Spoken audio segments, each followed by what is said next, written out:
In this video, we will see code implementation.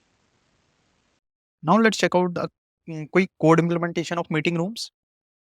Okay, so as I have done, so what are given? Given is equals to intervals we have given only.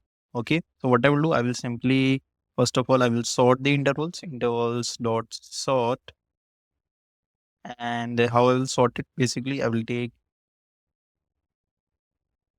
just give me a second intervals dot sort more bracket a comma b, and I will simply say a of 0 minus b of 0 is basically I'm solving according to their starting time. Once I have done it, what I will do, I will simply start a loop that will start from I equals to 1 to intervals dot length and I plus plus. Once we have done it, okay, I will simply compare if the intervals comma I minus 1 comma 0,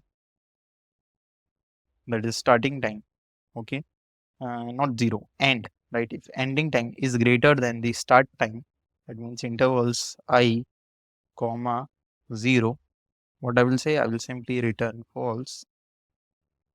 Okay, and in the last for loop, will simply return true. Okay, remember that this everything is comes under the function. Suppose there is one function called can attend meeting room, right? Attend meetings.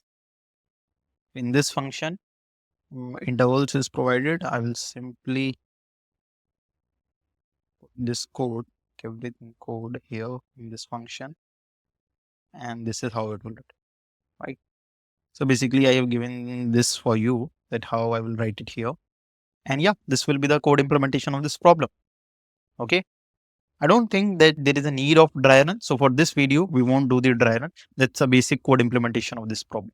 Okay. Thank you.